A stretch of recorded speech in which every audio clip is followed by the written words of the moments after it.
Welcome to the Backyard Bouquet podcast, where stories bloom from local flower fields and home gardens. I'm your host, Jennifer Galizia of the Flowering Farmhouse. I'm a backyard gardener turned flower farmer located in Hood River, Oregon. Join us for heartfelt journeys shared by flower farmers and backyard gardeners. Each episode is like a vibrant garden, cultivating wisdom and joy through flowers. From growing your own backyard garden to supporting your local flower farmer, the Backyard Bouquet is your fertile ground for heartwarming tales and expert cut flower growing advice. All right, flower friends, grab your gardening gloves, garden snips, or your favorite vase because it's time to let your backyard bloom.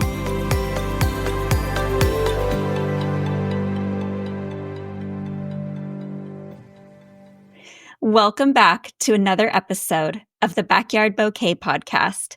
Today we're going down under to chat with Rebecca Starling, the extraordinary flower farmer from Australia who swapped out her corporate career for dungarees to pursue her passion for gardening and flower farming. Rebecca is here today to give us a sneak peek into her upcoming book, Secrets from the Flower Farm, which is set to release on March 4th in the Northern Hemisphere. It's actually already available in Australia. Rebecca's book is filled with insights on growing stunning, fragrant cut flowers and pushing the boundaries of traditional gardening towards more sustainable practices. Rebecca is truly pioneering a flower revolution. Without further ado, let's welcome Rebecca. It's such an honor to be chatting with you today. Thanks for joining us from Australia. It's a pleasure. I'm really excited to be here. I'm so excited to chat with you and to learn more about your book and your whole story of flower farming. I mean, you don't have a traditional path into farming. So if we can, let's start by going back to when you decided to make the leap from the corporate world to the flower fields. What inspired you to make this transition? Well, I suppose the inspiration came from love. I met my husband in London because I'm British a long time ago, and we started dating. And he took me one Christmas out to the flower farm in Australia and said, "Look, if we get married, this is where we'll live. I'm a fifth generation family farmer, and yes, I'm working in finance at the moment in London, but this is where my heart is, and this is where I want to live when I grow up, I guess." It sounds like a Hallmark movie. Well, a little bit, but it's true. And he said, "So you need to feel comfortable about living here and being sort of young and not really thinking through the consequences." I said, "Yes, of course I'll leave my corporate career and that thing that I worked so hard and studied so hard to achieve." But actually, it was the best thing that could have possibly happened for me, and I love every second. But from the moment when we married, it was about 10 years until we ended up moving to the farm. So I had plenty of time to plan what I'd be doing when we arrived. And the farm is relatively rural. Our nearest neighbour's 3 kilometres away, and there's only really sort of 5,000 people in the immediate sort of area. So within an hour, I guess, with half an hour to an hour. So I knew I couldn't continue my corporate career. I loved gardening, and I started studying with the Royal Horticultural Society. That's the organisation that runs Chelsea Flower Show, and they have amazing online learning. And so I did that when we were living in the UK, and then I moved to Switzerland, and I was running a boarding school in Upper Swiss Mountain, really. And so all of a sudden the conditions were very different. Of course, snow for so many months over winter, but then also even in the summer, the swing between the warm days and the cool nights meant that growing conditions were really very different to balmy UK, where it's either just raining or about to rain, and it makes it so easy to grow flowers because everything's so green and lush. And then after Switzerland, we moved to Connecticut, which again, wintry, snowy winters, but really quite humid summers. And again, a very different set of conditions. And then I was so lucky in America because I wasn't working. So I joined the Master Gardener program and became a Master Gardener and went every day to the New York Botanic Gardens, which Oh, are wow. just amazing, and studied landscape design and horticulture and garden history and so many wonderful things. And just being in those gardens and walking around and looking at the plants and seeing the seasons was just so inspirational. Um, and it was at that time where I was thinking very much about becoming a landscape designer. I hadn't really joined the dots and thought that in Australia I would need to have neighbours and people to then be able to offer my landscape design services too. And when there's no people around, there's a sort of a bit of a disconnect there. And I think that dawned on me at some point when we did another visit back to see James's family on the farm. And something wasn't quite feeling right. And then the one weekend, a few weeks after that visit, we were driving up to Vermont to look at the fall colour and passing lots of roadside stalls. And this was over a decade ago. And so the flower farming movement wasn't as established as it was now. And I was seeing people who were selling their pumpkins and other fall produce from their farm stands, but also buckets and buckets and buckets of flowers, dahlias and zinnias and Rebecca. And I was fascinated. And we stopped at one of them, and I said to the lady, "Well, do you really sell many of these flowers?" And she said, "Well, no, of course, it's our biggest seller. It's what people come to us for." And then the penny dropped, and I realized that's what I'd do. I'd grow flowers. It cost my husband his bull paddock, just an open, uncultivated piece of land. But that was the spot that then ultimately became the flower farm. Oh, that's amazing. So how many years later did you finally move to Australia after that? After being in America was sort of 2 or 3 years. So Okay. we've been on the farm now for 6 years. Wow. And you have quite the background. So not only do you have the corporate business experience, but you have trained and learned through, I apologize, help me say it again, through it's the Royal Horticulture Royal Horticultural Society. People refer to Society. it as the RHS because Yes. that's, Okay. yeah. And they run Chelsea Flower Show, and they've got lots of gardens in the UK, and they are a wealth of knowledge. They've got a really great website. So they're Yes. Britain's go-to expert on gardening. I would love to go to the Chelsea Flower Show someday. That's a bucket list item for me. Absolutely. So It's you've so done that. beautiful.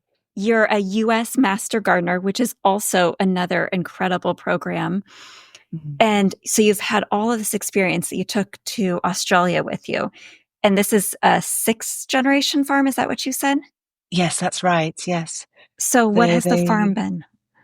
The farm has been sheep and cattle. And I Okay. think when I arrived with my crazy idea of growing flowers, the local farmers looked at me like I was totally crazy. They just couldn't understand how this would work. Um, but they've now actually, quite a few of them, especially since the book has come out, they've said, "Well, we were sorry. It can be done. We didn't expect it. We thought that this country could only look after livestock and cropping, but yeah, it's obviously possible."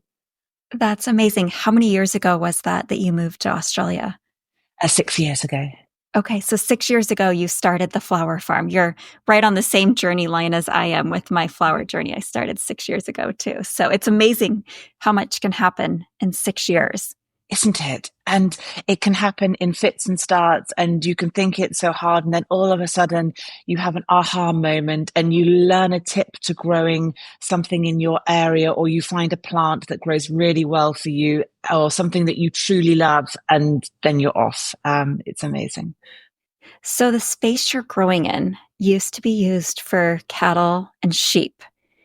Was it just prime ready for flowers, or did you have to do anything to cultivate the ground? Oh my goodness. Um, It was a piece of land that runs through our farm, which is a bit sandier than the other land. So that's one of the reasons why we chose it. It's bordered on one side by native forests. So we've got lots of eucalyptus trees there, and there's Oh, a family amazing. of kookaburras that live in the trees. And they have a funny way of making a call that looks like a laugh. And I used to feel in the beginning days that whenever I did something stupid, the kookaburras would laugh at me. And I'm sure it's coincidental, but it did feel like that. And then on the other side of the farm, the flower farm block, is an old orchard. So lots of beautiful fruit trees, lovely blossom. And those two sides of the farm is where the wind comes from it, because it's quite windy because we're quite close to the coast. So that means that the flowers are a lot more protected. But the land itself was really sandy, grey sand, very little nutrients. And Australia is known for its very poor soils. So I've put 90 tons of compost onto the Wow. 3 acre block. Yeah. And it's now like chocolate cake. It's rich and crumbly and just like you wanted. And it's full of insect life under the soil. Whereas before there was nothing there. And also there were no birds. There was no noise. And so while it was lovely being this bucolic pasture with the cows, there wasn't very much growing there other than annual grasses. Of course, those annual grasses over I don't know how many hundreds of years dropped their seeds. And so the seed bank is immense and I will never beat it. So weeding is one of my challenges, but going to no dig and putting layers of compost on top of the beds every time I rotate a crop has meant that the weeds are becoming less and less and less each season. That's amazing. That's encouraging to hear as I am starting over on a barren piece of land that has I lots of think weeds. your land looks very similar to how my land looks. I might be calling on you a few times this year for some advice. Glad to. So you are no-till on your farm Yeah. on We're 3 acres. no-till as soon as once the land's been broken up once and we've cut through those grass roots, then we're Uh-huh. no-till after that. But we couldn't do, the land needed to be broken up that first time. Of course. Yeah. That was a interesting revelation for me when I got our farmland this time around, because on a small plot, I could silage tarp and Mhm. then break it up. But this time with so much land, there was no way without tilling to get into that, especially when it's sat vacant for so long. I totally agree. And what I've found the best approach is before you do that first till is to put a thick layer of compost on top. And then you're not just breaking up the weed and grass roots, you're Mm, incorporating deeper that first layer of compost. And then you can lay the second layer on top. That worked for that's me. great advice. So, what are you growing on your 3 acres? I like to say I grow the bouquet, and I very much plan the farm with the end bouquet in mind. So for each season, I think about focal filler foliage. I think about a color palette that's going to work for that season. I think about having a variety of shapes. And then with that end bouquet or bouquets, because obviously I need to do lots Mm-hmm. of different things for different people, I work back and then that forms my planting plan. Lots of things like roses, Mediterranean perennials, and then what I call the North American prairie perennials like Echinacea Rebecca. They're the permanent plantings on the farm, but then the annuals we swap out each year, and that's how we bring variety. But I do love perennial plants because I think just in terms of work management and just having something that's easier on the flower farmer is really nice to have things that are a bit less lower maintenance. Absolutely. Well, because I've been on leased land until now, I've primarily been annual crops. And so now I have this huge stack of perennial books sitting on my tabletop.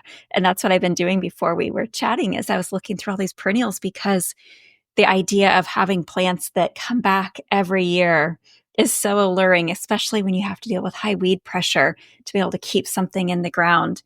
What are your favorite perennials that you grow? I'm going to make a Oh list here. goodness. I have so many.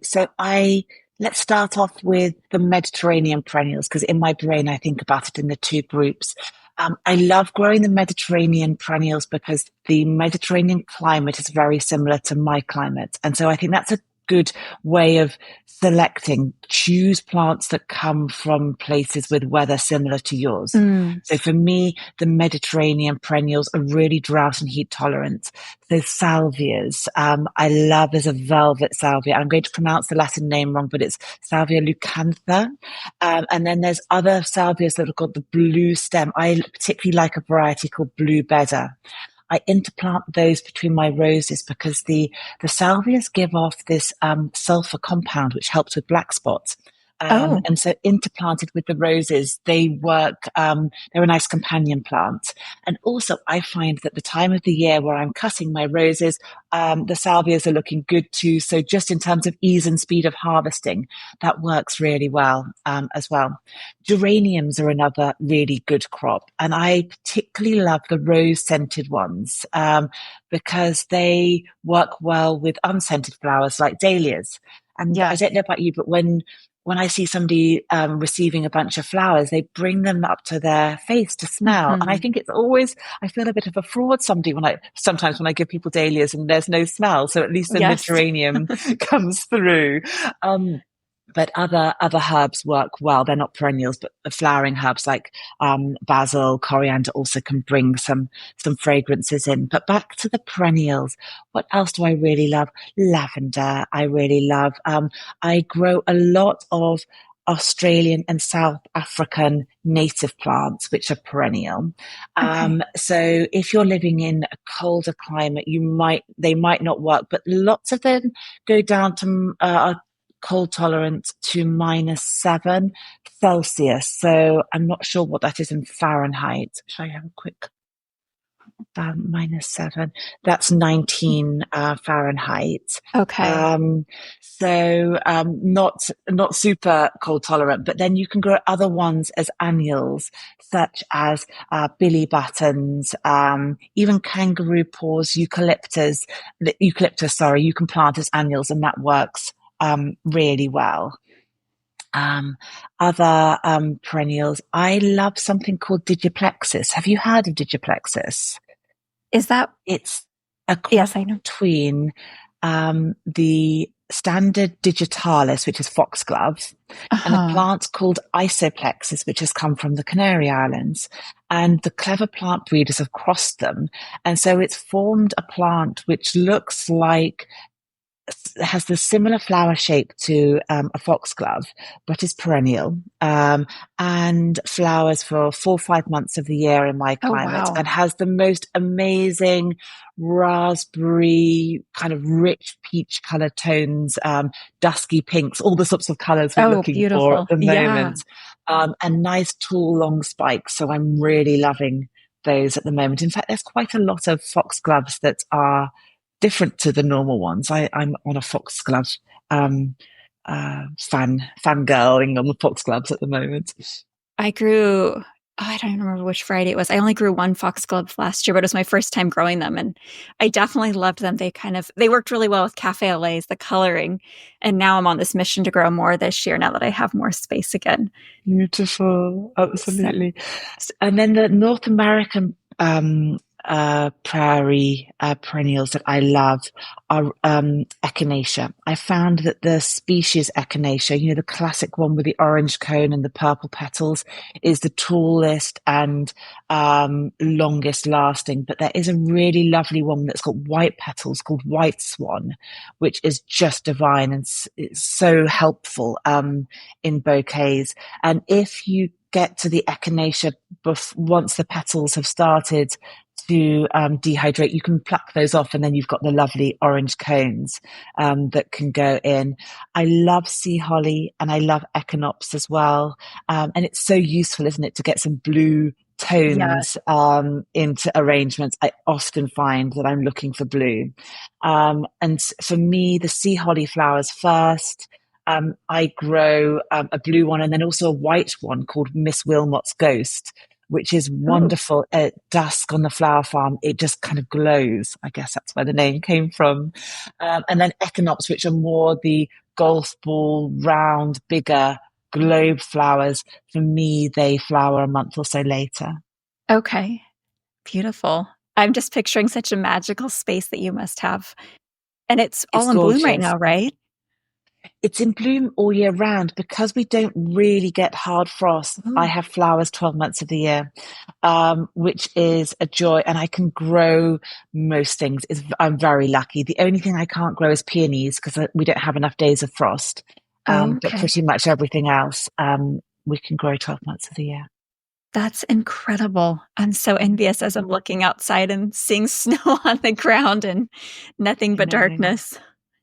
I know, but there are lots of Australian flower farmers who choose to not grow for a season. So if you're in a warmer place, let's say you're in California or somewhere, you might choose to skip summer because it might just be that you decide that to keep flowers looking great in the heat with water challenges, that you can skip that. And that's where dried flowers come in for your season, your off season, whether that's summer in a hot place or winter in a cold place. I love a stashed box of dried flower bits that can be pulled out for those times of year. Yes, I've got a bouquet of dried flowers to the side of me here. It's the only color that I can get this time of year.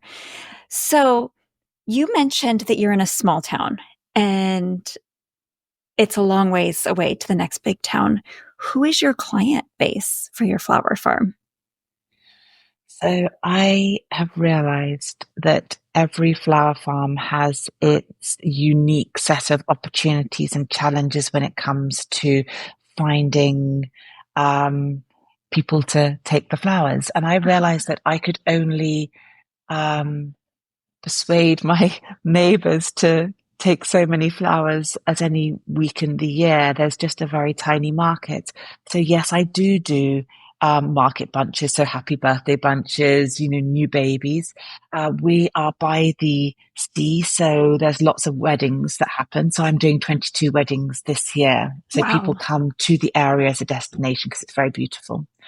I grow and dry flowers, so I'll ship around the country my dried flowers. Equally, dahlia tubers, Italian ranunculus corms, seeds that I've sown, rooted heirloom chrysanthemum cuttings. So I use the postal service to distribute things. And so a lot of my customers are other gardeners, other people wanting to grow cut flowers. I started off by having lots of people coming to workshops on the flower farm.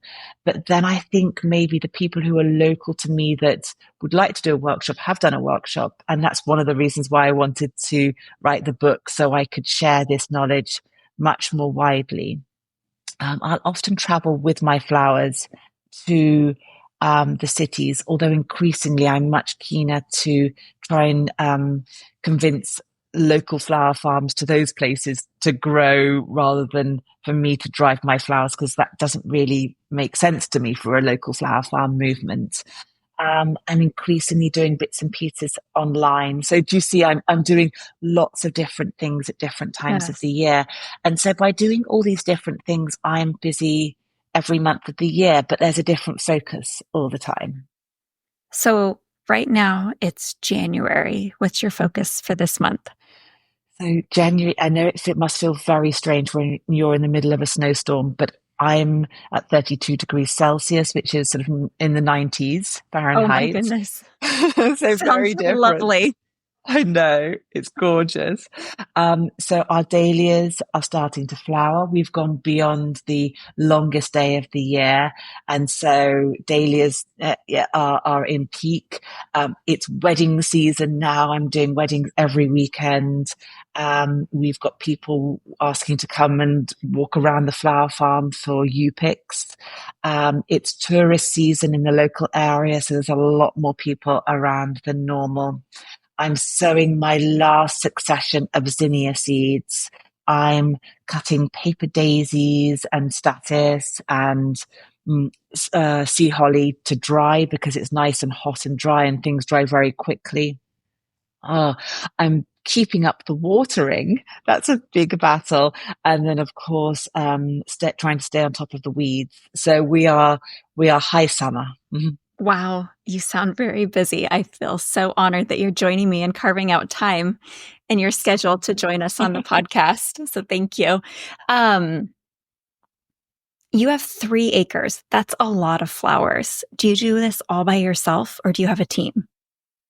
So I used to have a retail shop in the local seaside town, and I closed that about 6 months ago. So at that point, yes, I did have a team. But I realized that what filled my cup and brought me most joy was the growing of the flowers. And I had got to a point where I was doing everything but growing flowers, which felt Mhm. counterintuitive to me because it's what makes me happy. And so I've pulled back a little bit. And with the book coming out as well, that's needed a little bit of focus. I get help when there's big seasonal jobs. So digging dahlias, we have thousands and thousands of dahlias in the ground. I can't do it on my own. My back would not thank me. And then also when the roses need to be pruned, people will come in to help me do that. So there's big seasonal, tough jobs. I get help. But other than that, I'm trying to do it myself. I Okay, do work that's very amazing. hard. And let's see how long it lasts. But at the moment, it's just me. Does your husband work on the farm also? No, he runs the sheep and Okay, cattle business. gotcha. But it's So, quite nice because we're in the same location. I mean, the farm is big, but sometimes he'll be moving a mob of sheep past the flowers, and I can wave to him in the tractor. And he says that he can smell the roses when he's moving the sheep, and I like to say to him that he's got the best end of the bargain because I can smell his sheep, but probably not my roses anymore, and he only smells the roses and not the sheep. that's funny. Oh, I love that you guys have found a way to make it work where you've lived all over the world, which I'm sure has given you so many experiences.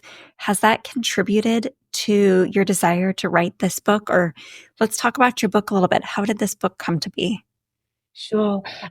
So the fact of growing in 4 different climates meant that I needed to take my education from the Royal Horticultural Society, my foundation in how to grow flowers, and adapt it to the different regions and climates that I was growing in. And in doing that time after time, just like people who learn multiple languages and then realize that there's a little key that unlocks or sort of shortcuts ways of learning how to grow in different conditions, I realized that once you looked for certain factors in how to grow flowers, how to start seeds, how to select plants that would grow in your place, you could quite easily find ways of doing things that met your individual conditions. I mean, I'm sure you're finding in your new home and new flower farm that it will be different growing conditions to the place you grew in last time. And I think even when we only move a couple of miles away, it can be very different. So in adjusting my approaches to growing, I wanted to reflect that through the book. And you'll find in the book that I'll say, if you live in a hot climate, this is, maybe a way of doing it. But if you have cooler conditions, this is an alternative approach. Or if this plant doesn't work for you, grow me instead. Here's an alternative that gives you a similar shaped flower at a different time of Oh, I year. love that. So those are some of the ideas we wanted to show.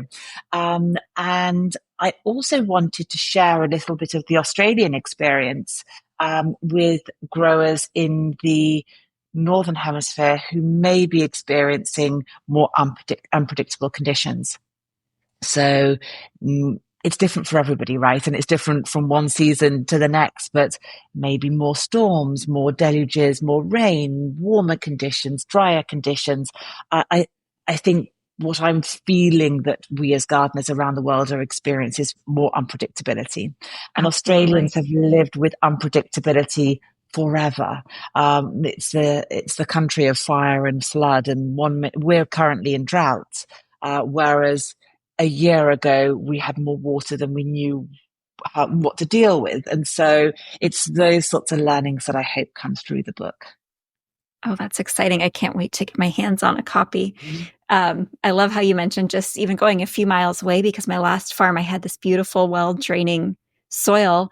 And I'm really glad that we acquired our land in September, which was the end of the season where I couldn't plant anything. And I'm being forced to watch it this winter because, other than the very top part of our land, we have 20 acres that slopes over 80 feet. So it's a pretty light sloping field, but the amount of water that is standing, it's like walking through a pond in areas. And so it's going to be totally different for me. And I'm realizing, like, I just received a whole bunch of native perennial prairie seeds that I'm going to be planting that can handle those kind of conditions on the lower part of the land. But where I had planned to originally put my rose garden has 6 inches of standing water. And I'm thinking, well, roses won't live there.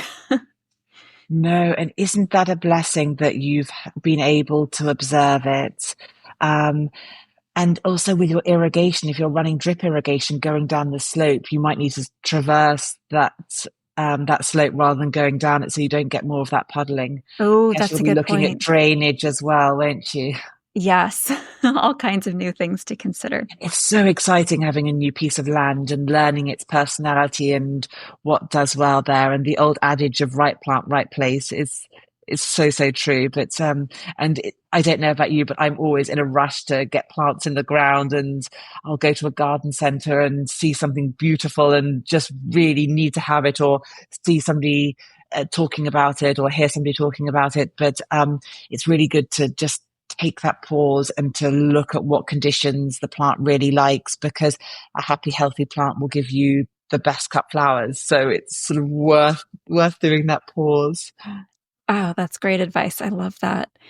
I love that you said looking at the conditions they need to grow too, because it's so easy to see that flower. Like if I look at your Instagram page, I go, oh my goodness, look at what you're growing. But those might not grow well in my zone for certain things. However, I think everything you've said are things that we grow here too. I always love that like we can be halfway around the world from someone and we're growing such similar crops. I mean, you have the dahlias, you have the foxglove, echinops, echinacea, all of these plants, it seems like regardless of where you go, are common local flowers that you can find from a farmer. That's so true. But what I love looking at around the world is how flower fashion is changing.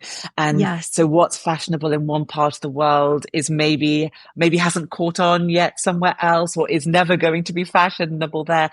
I really noticed coming to Australia, where the light is so bright, the UV is so blingy almost. And so Oh, bright colors work really, really well here. Whereas in England, those lovely pastely blues and pinks and purples can seem really washed out by the light here. So I think what looks good in different places can change as well. I've just planted some carnations. And when I say carnations, people almost think, oh, I'm not so sure about that. But they're such great heat and drought tolerant plants. And so I'm oh, going to see if my customers will take them or not. I've just planted a few beds, nothing major. So we'll see if it works. But I'm always trying something new. I'm always on a search for something new and exciting to add to that toolkit of flowers that we all know and love, the staples, yes. that we know are such great cut flowers, easy to grow, easy to get great varieties. But it's fun to, I don't know, mix it up each season, isn't it? And do something fresh and new. Yes. Well, I actually read, I'm trying to think if it was, want to say it was on Martha Stewart. It maybe was Better Homes and Garden. One of the major outlets here in the US was saying that carnations were going to be one of the biggest flowers of the year. And you Oh my always know that goodness. those trends kind of take a few years to catch on, but it made me think maybe I should have had some. And now you're mentioning the carnations. So they're I hard to felt get that around way here. with. Oh, are they? I Mhm. buy my plants in as seedlings, sort of as little plant starts in Okay. big flats of 280 at a time, and I do that also with Lisianthus, because they're notoriously difficult to grow from seed, aren't they? They But what I found when I first started growing Lisianthus is I really didn't like them. So for me, they were grocery store flowers. They were cheap and uninspiring and long lasting, and they just didn't fill me with joy. But then I saw some of the varieties that were available from the cut flower growers. and I've fallen in love. And I've got ones that look like peonies growing in the flower farm at the moment. They're so ruffled and full, they're fully double. And I've got another really beautiful dusky pink with this little chocolate center. And I don't know, sometimes you can discount a flower by the most common version of itself, whereas there's sometimes fun cultivars we can find. Yes, that's so true. Going back to your book, what else can we find in your book? So the book is halfway between a beautiful coffee table book where you can look at lots of beautiful photography. We had a very clever photographer work with us. And then it's a how-to. And it's called Secrets from the Flower Farm because the essence or the secrets, the tips and tricks for each plant are different. It may be that we're considering the groups of snapdragons or the groups of lysianthus, so you sow the right seed for the right flowering period. It might be that we talk about how to prune your roses in a way that gives the longest possible stems for cutting. It might be how we're talking about growing heirloom chrysanthemums each year from cuttings rather than relying on the parent plants. But the secrets to great cut flowers for each plant are different. And they're the things that I've acquired over 6 years of growing flowers full time and a decade before that of learning about horticulture that just start to form that way of doing things. And I wanted to find a way of unpacking it that was a bit different to your classic cut flower books, so that I could share those with people. Oh, it sounds lovely. So do you go plant by plant? So like there's a section on snapdragons, there's a section on roses. Is that how it's broken Yes. down? So we start by talking about right plant, right place, and all those things that we were talking about earlier about making sure that what you're growing matches your conditions. Then we go by season. So there's sections. And then we'll talk about the focal filler and foliage plants that are in bloom for that season. Towards the end, there's two other sections, one on growing flowers for drying, so dried flowers, and then also the Australian and South African native plants, which deserve their own section. I've seen lots of Australian and South African natives appearing in people's gardens in the UK, and so I think this Oh, is the beginning of a new trend for Northern Hemisphere gardeners, growers, or garden centres in the Northern Hemisphere increasingly are stocking these plants. And the proteas, the banksias have such amazing flower shapes. They'll last 3-4 weeks in the vase. And so it's really worth seeing if anything can be a match to your conditions. interesting. Can you give us a little hint at a couple of those flowers? Or is that what you were just saying? Like the Yeah, proteas. So the protea is a big family of flowers. Much loved are the king protea, which have flowers as big as a side plate, really big flowers, and they're a soft pink. You can also get white and a raspberry coloured one, but the soft pink is strongest. They actually become large shrubs or small trees. Um, then there are a wide range of other protea flowers, and there's lots of different cultivars within that. Banksias, so the proteas come from South Africa. The okay. banksias come from Australia, and they flower in summer, whereas the proteas flower for us in winter. So it's nice to have that spread of the seasons. And they are more sort of bottle brush shaped flowers. Similarly long lasting, and there's very many different varieties of those. They come a lot in sort of yellows and whites and greens, sort of more earthy tones, whereas the proteas are more in the pinks and reds. Okay. There's some other fun flowers called leucospermums or pincushion flowers, and these are round globe flowers. They almost look like they've got nylon threads. Some people say they look a bit like sea urchins, and those are in yellows and corals and orange colors. So flowers unlike anything else that exists in the Northern Hemisphere. They're just delightful. leucadendrons. They are more like colorful foliage plants, but you get rich reds and stripy colors and bright yellows and greens. And so they're really a really good way of elevating the foliage in an arrangement. I So love that. I'm really hoping personally that we have more. You mentioned the difference of like the pastels and the brights, and it seems like, at least in this area, I've seen a lot of pastels and the wedding colors, but the bright colors just seem so happy and cheerful that I'd love to see more of those, especially what you're describing, those bright, cheerful colors. It would be just so fun to have more of that. And I think we're starting to see a trend. I'm seeing more corals and oranges creeping in and salmon into this next year. absolutely, I totally agree with you. There was a couple of years, particularly when the wedding flowers were white roses, and it was a long summer when I was just doing white roses all season, I think, for many florists. But this year I'm noticing lots of, I call them bright sherbets. So Yes. really clear, bright colors with a little pop of baby blue, maybe a little bit of delphinium in there. And they're really happy. But certainly my 2026 brides are really going towards those raspberries and corals, like you say, and really quite brave colors for weddings. And it's a nice uplift on the autumn tones as well, to have that fresh spin on the sunset colors. Yes, I totally agree. So I think that you have similar trending colors as we do here.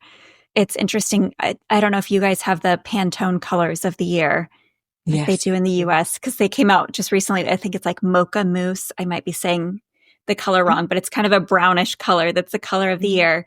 And I was thinking, like, are we going to have that color this year? But it's kind of that delay in the trends. I lived in Europe long time ago, back in 2005. I lived in Italy.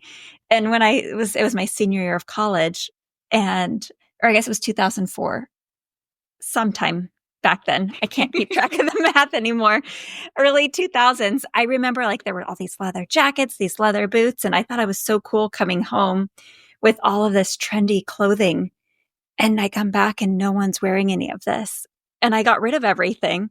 And then a few years later, those trends started coming, but it seems like what you see in the magazines and stuff often takes time to catch on. And I feel like flowers are very Absolutely. similar. It's so true. And there's such trends with flowers, and flowers follow fashion as well. And so Yes. often because when we're growing, when we're buying seed, of course, you need to think about what's going to be on trend and desirable 12 months out. So Yes. I'm always looking to the catwalks. I look to home design. I do look to America to see, is there something different happening here? Is there something different happening in Europe? What might be the next trend? It's difficult with things like roses, and that's where a lot of our mocha and coffee tones come from, with Soul Sister roses and Coca Loca and other flowers like that. But it's hard with the perennials, to be able to change too often. Yes. And sometimes I feel quite a lot of pressure, I must say, to try and get it right. And what happens if I get it wrong? And so you can grow a little bit of everything, or you can grow what you love, can't you? And say, well, if I'm growing it and it makes me happy, then fingers crossed, whatever the fashion, I'm still going to want to see that in my garden. And I think it's a little bit of a balance between not being a slave to fashion and but having an eye on it at the same time.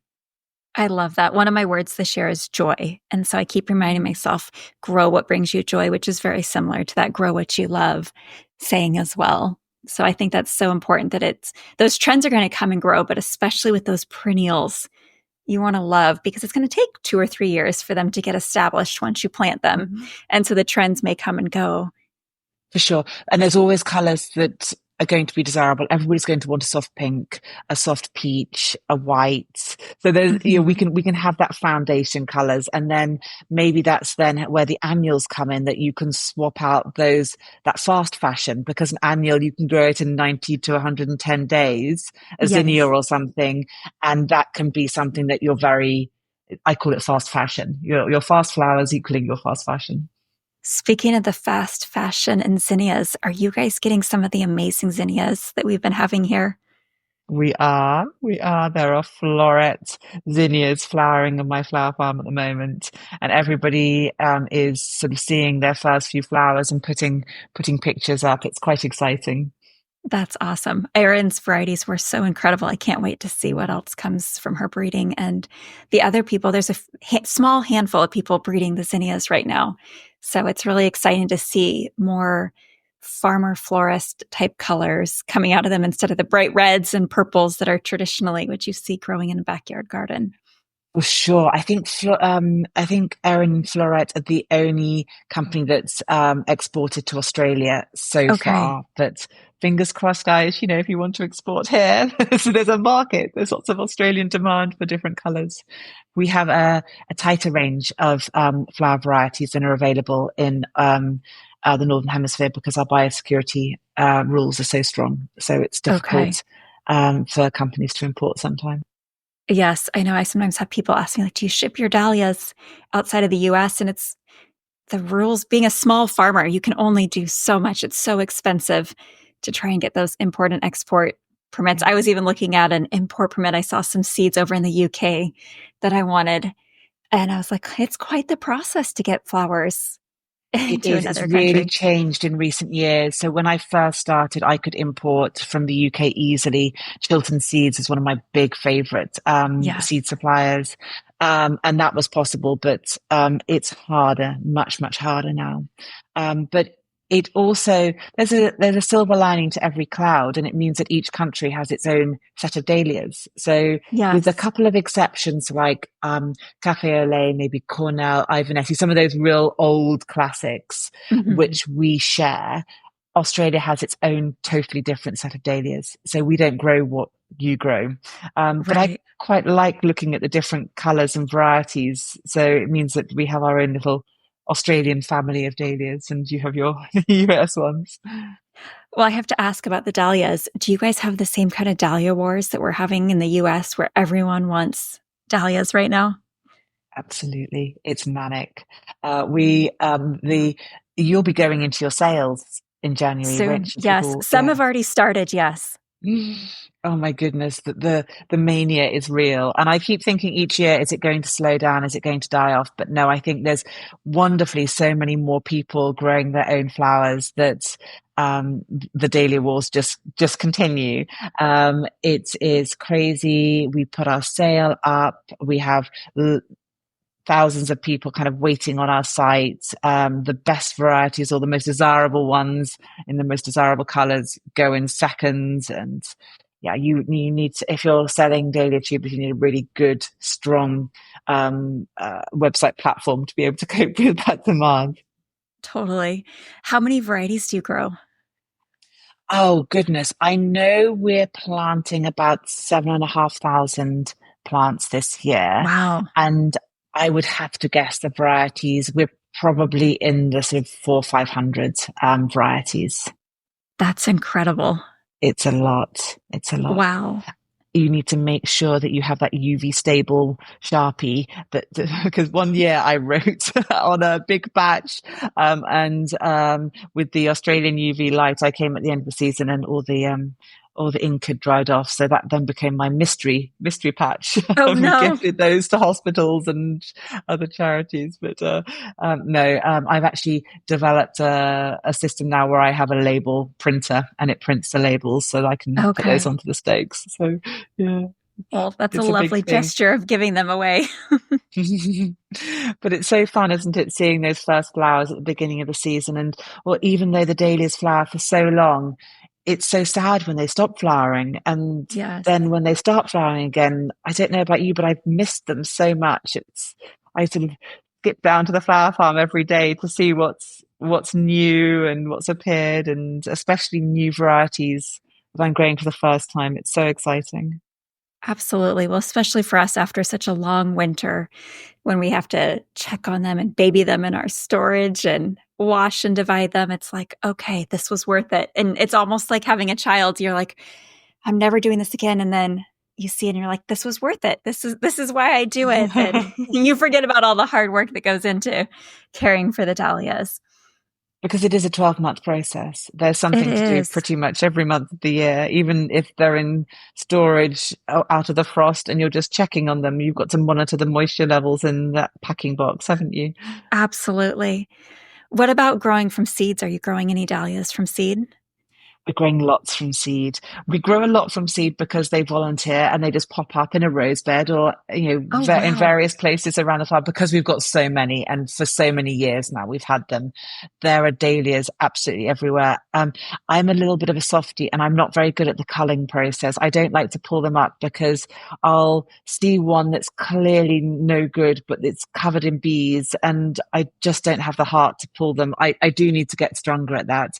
But then, of course, we grow lots that we're saving from seed. And because we grow lots in big blocks, I found that cafe au lait is a really great seed parent. And so we'll plant various blocks of cafe au lait next to different varieties. So we'll plant them next to one called Bracken Palomino, which is a really great milky apricot, We have that one decorative, here. Yeah. and they mix really well. And then we'll plant cafe au lait maybe next to something that's sort of a really dark purple to see. I mean, I would love a Mhm. dark purple cafe au lait or something. I don't know. So we kind of play around with the varieties, and then we have our seed. Yeah. So, So it sounds like you're very strategic with some of your breeding projects. strategic and then totally chaotic at the same time. It's I love it. You both. can have a little bit of both. It's fun, right? Oh, absolutely. That's one of the words. Well, one of my last guests, Lori from 3 Acre Farms in Michigan, she said her word of the year is and I've been thinking about that a lot Mm. lately, that you can have structure here and you can have fun here and just that mix of play and I love everything. that. I think about plants that self-seed around the flower farm a bit like that, that I've got a big block of feverfew or chamomile flowers that are growing in a bed. But if it pops up in the middle of well, probably not in the middle of a pathway, but somewhere else that's unexpected and it looks really great and it shows me a color combination I haven't thought of, it stays, it's fun. Yes. And so I like that as well. It can't Yes. be too ordered. No, it's such a tough job sometimes that just having that little element of fun or the surprise makes it a little bit Sure, lighter the days. sure. So speaking of ands and having some fun, what are some fun things that you do with your flowers? Oh goodness. We managed to do a little bit of this and capture it in the book as well. I think one of the best things to do with deadheads, so flowers that are still looking beautiful, but maybe the backs of the dahlias have started to dehydrate a little bit, or there's too much of a wiggle in that stem for you to use it. And I like to do a little bit of flower bombing. Oh, So it might be that we, in the most simple level, take big bowls of water or troughs of water, the animal troughs, and float dahlia heads in them in a kind of an ombre effect. That's quite fun. Or we have some old stone buildings. They were old homesteads, I guess, a stone cottage in the old orchard. And for the book, I hung chicken wire in the windows and the doors and threaded the flowers into that chicken wire so it looked like the building was full of flowers and they were coming flowing out the windows and out the door. amazing. And we did that with dahlias because we had so many dahlias and it was such fun. And also with a trailing amaranthus and celosia. In that building as well, there's old windows and I like to create a window box. There's no box. It's just stems, held upright in the window. And we did that, for each season. And Oh, then fun. also, it's just quite fun. I love the idea of flowers in a window. I think it frames the flowers really beautifully. And then, oh yes, my favorite though, was in rose season, which in Australia is earlier summer. And there's these old, abandoned farm vehicles in a beautiful piece of, a beautiful paddock which has lots of eucalyptus trees, and the Australians call them utes. I don't know if they use that word in No. America as well.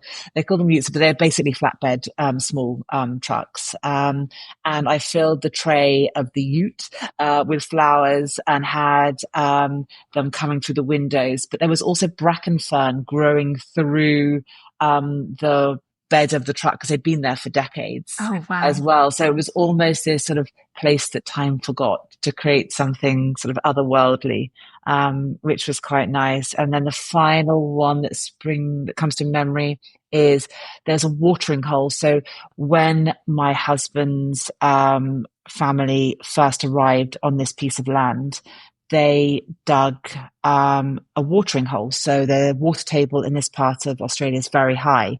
So they could dig in, cracking through the rock with pitchforks. So I don't think, or with pickaxes. So I don't think it was easy going. But even still, they managed to cut away into the ground and the rock so that there was an area where the animals could drink and they could get water from, because there was certainly no pumps or anything mechanized or to get water otherwise. And because of the hole going into the ground, it's the last place that is still green in the middle of Australian summer, where all the grasses are biscuit and parched and dried off around. So we took dahlias and sunflowers and other North American prairie plants to this watering hole and greened it up a little bit, to do another flower install. So those are just some of the ways that I like to play with the flowers. And there sometimes doesn't need to be a reason. It can be just because, and just for fun. And certainly if you're growing an abundance of flowers, it's quite fun to do something with those flowers that wouldn't otherwise have a place in your home.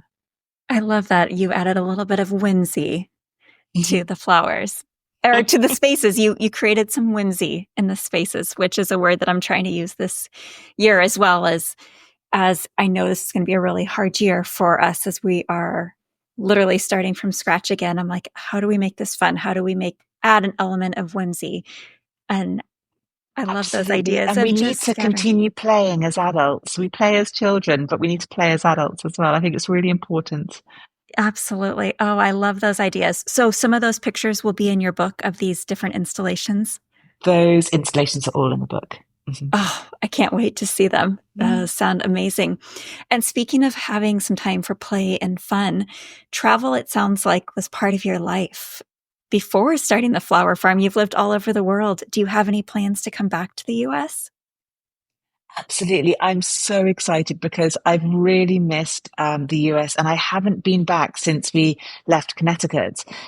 So I'm coming back in May to talk Oh, about the book and to catch up with some of my flower farmer friends who I've met remotely, but never in person, and to be inspired by people growing flowers, around the world. And I think it's really nice to see how people are doing things in different places. So I'm really looking forward to catching up with my Connecticut gardening friends and to travel around the States a little bit talking about Secrets from the Flower Farm.